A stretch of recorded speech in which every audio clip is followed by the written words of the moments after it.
Estás escuchando Entérate en Durísima 92.7. Entérate presenta Habla con tu pediatra, con el doctor Carlos Mohamed.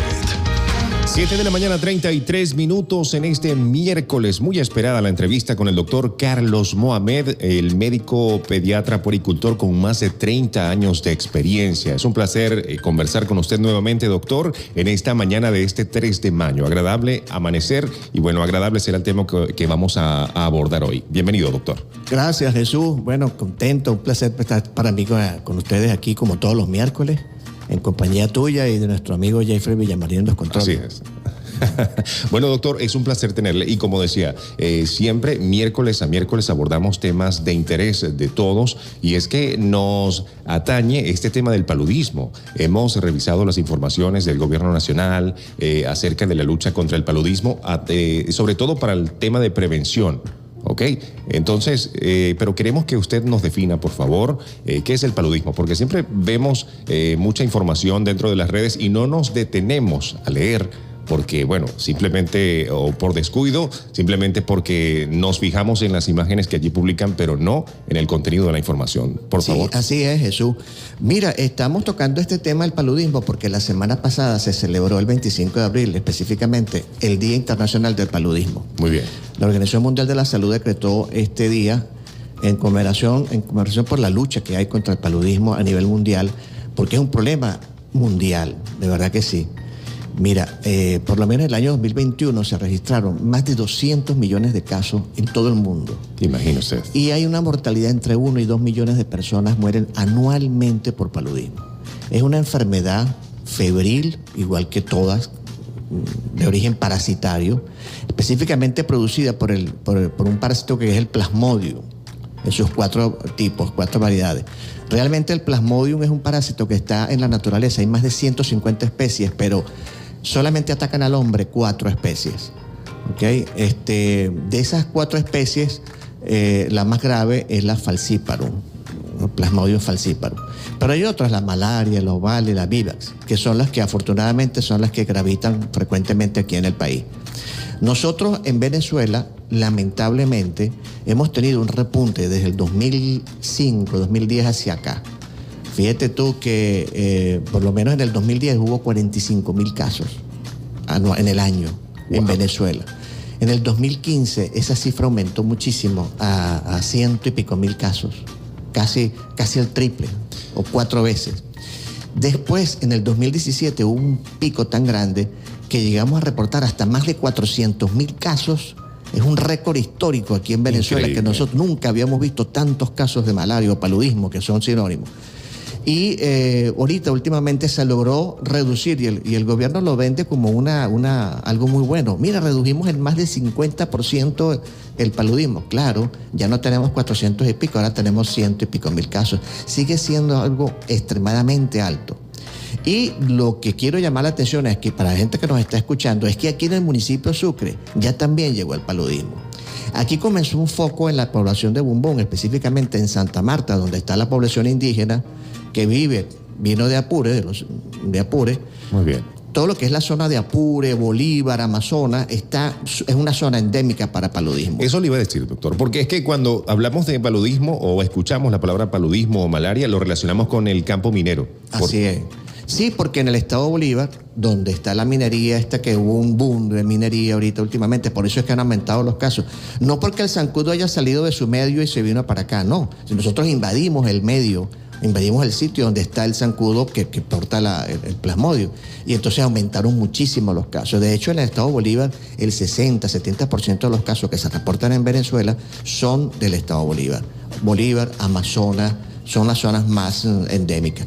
Pero lo que llama la atención es que ya 20 estados, los 24 estados aquí en el país, ya tienen paludismo. Esto se ha ido extendiendo. Increíble. Entonces, si tenemos una batalla contra el paludismo, por ahora no la estamos ganando del todo. Porque ya aquí en el municipio de Sucre también se extendió. Y antes lo teníamos confinado solamente a Bumbún, específicamente en Santa Marta, pero lamentablemente ya también se extendió aquí, al casco de la ciudad. Y hemos tenido casos en el barrio El Carmen, específicamente, en los barrios que están cerca del río, Inclusive ya pasaron para el otro lado, en La Pradera, Llano Alto, hemos visto también casos, en La Esperanza. Entonces, hacemos un llamado, como todos los miércoles, hacemos un llamado a la población, no nos alarmemos, es una enfermedad que es prevenible, es controlable, ya vamos a hablar un poquito de las características, y con tratamiento, diagnóstico oportuno, la mortalidad es bastante baja.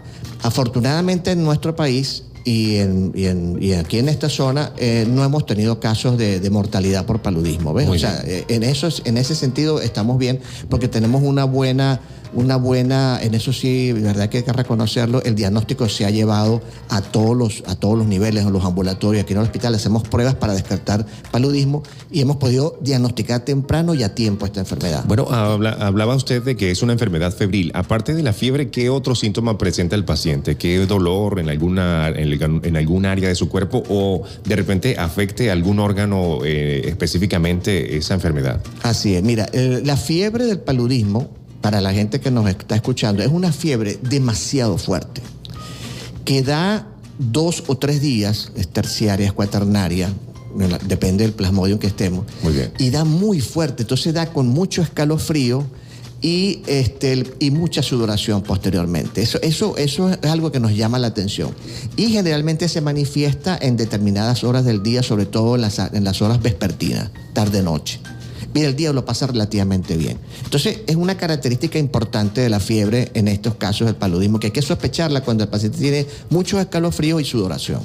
Ojo con eso. 2, si viene de zonas endémicas, viene de un viaje del estado Bolívar, o viene de un viaje que van para allá, para el Callao, para todos esos lados, y vienen para acá, sospechemos que si tiene fiebre, que viene de una zona endémica, puede ser paludismo. Hay que tener alto grado de sospecha. Lo otro es que da dolor abdominal, porque se inflama el hígado. Y a veces se confunde con una hepatitis. O sea, es una enfermedad que tiene muchos visos, muchas aristas, ¿ves? Entonces, dolor abdominal, fiebre, malestar general, dolor de cabeza, muy importante, le duele mucho la cabeza, dolor en los huesos, en los músculos. Y pueden haber otros síntomas que inclusive se confunden con una virosis, una gripe. Puede haber también tos, puede haber diarrea. En fin, es algo muy general. Sí. Doctor, pero ¿se puede confundir de repente esa sintomatología con la del dengue? ¿Es semejante o no? Totalmente, son muy parecidos. Pero la fiebre, como te digo, en el paludismo es una fiebre característica, mucho más fuerte, con escalofríos, que es lo típico que a veces también se ve con el dengue y con otras virosis como las que hay ahorita, que hay virosis en la parte respiratoria, muchos cuadros virales ahorita por la entrada de las lluvias, entonces estamos viendo muchos cuadros respiratorios. Ahora, tomando en cuenta esta sintomatología parecida entre una y otra, ¿qué prueba indica el médico que debe realizarse para descartar o confirmar si hay paludismo? Sí, es muy importante eso. La gente que tenga sospecha de que tiene paludismo debe acudir a los centros de salud más cercanos donde realizan la prueba y se hace una prueba de verdad, una prueba rápida para descartar paludismo que lee los antígenos. Si usted está contagiado con paludismo, son unas pruebas rápidas muy efectivas con un alto porcentaje de precisión para descartar si tiene o no tiene paludismo. Si se hace la prueba es preferentemente cuando si no hacemos la prueba rápida que descubre antígeno, nosotros y tenemos la duda, podemos hacer la gota gruesa, lo que llaman la gota gruesa, que se hace en el lóbulo de la oreja, ¿okay? Se toma la muestra y se observa, se colorea con un reactivo violeta genciana y se ve en el microscopio. Y esa es una prueba, como quien dice, la más exacta, que si tú ves allí que está contagiado los eritrocitos, los glóbulos rojos del paciente con el plasmodium, pues no hay duda de que sí lo tiene, ¿ves? Es la prueba, como quien dice, definitiva. Entonces, pruebas rápidas para antígenos de plasmodium, contra plasmodium, el frotis también se puede hacer para usted determinar qué tipo de plasmodium tenemos. Porque, como te dije, hay unos plasmodios que son más severos que otros. Y la gota gruesa es, en definitiva, pues uno de los diagnósticos más precisos con los que contamos nosotros. Muy bien. Doctor, ¿cómo tratar esta enfermedad? Cuando el médico ya diagnosticó, ya revisó el examen y es positivo, ¿hay que aislar al paciente? ¿Se tiene en casa o se hospitaliza? ¿Cómo se lleva a cabo el proceso de recuperación del paciente? El paludismo se clasifica en un paludismo no complicado, simple, o un paludismo complicado. ¿Cuáles son esas complicaciones? Puede ser que el paciente tenga problemas neurológicos. Inclusive se habla de una complicación, el paludismo cerebral, lo da sobre todo el plasmodio falciparum, ese que digo que es grave. El paciente presenta convulsiones, una fiebre muy alta e inclusive queda muy somnoliento o muy agitado y entra inclusive hasta en coma. El paludismo cerebral es algo grave y de eso muere la gente, entonces hay que estar muy pendiente. Lamentablemente, la población más afectada con esa enfermedad y con esas complicaciones son los niños, debo decirlo, sobre todo entre 5 meses a 36 meses, hasta los 3 años. Son la población más vulnerable. Entonces, en todo niño que tenga fiebre alta, llévelo al médico para que descartemos dengue, sobre todo, como hablamos en la semana pasada, que hay una epidemia ahorita, y paludismo, que también hay bastantes casos. ¿Cómo se trata entonces? Si tratar las complicaciones, si las tiene, dar mucho líquido, porque con la fiebre se pierde bastante líquido, entonces el paciente hay que tenerlo bien hidratado, y si no está complicado, entonces lo podemos manejar en la casa. Afortunadamente aquí tenemos disponibilidad del medicamento, lo da el servicio de epidemiología, sanidad, pues el ministerio es el que provee los tratamientos antipalúdicos, que está basado en 2 medicamentos básicamente, cloroquina y primaquina, y lo da el ministerio, o sea que es un tratamiento que no tiene costo, está accesible para todo el mundo, no hay excusa para que el paludismo siga avanzando, porque el tratamiento te lo da el ministerio. Solamente tienes que venir a hacer el diagnóstico y poder, nosotros, eso es lo que pedimos a la población, que acuda tempranamente a sus sitios de centro de salud para poder establecer el tratamiento y evitar estas complicaciones que te estoy mencionando. No queremos que se nos escapen ciertos detalles que usted ha traído preparado para nosotros, doctor, porque el tiempo se nos está agotando. Por favor, denos usted las ideas centrales, aparte de estas recomendaciones que nos está dando, por favor, que ha traído preparado el doctor Mohamed en este tema. Las ideas centrales básicamente entonces para todos los que nos escuchen es que controlemos el vector, el mosquito. Entonces hay que hacer una lucha contra este vector. Entonces yo les sugiero que ahorita que hay tanto zancudo, con la entrada de las lluvias mantengamos los mosquiteros, controlemos, tapemos los recipientes donde almacenamos agua. Hago un llamado a las autoridades para que vuelvan a retomar la abatización, las campañas de abatización, donde se coloca en los sitios, los recipientes de agua en las casas, se coloca ese abate para evitar que se reproduzca el zancudo.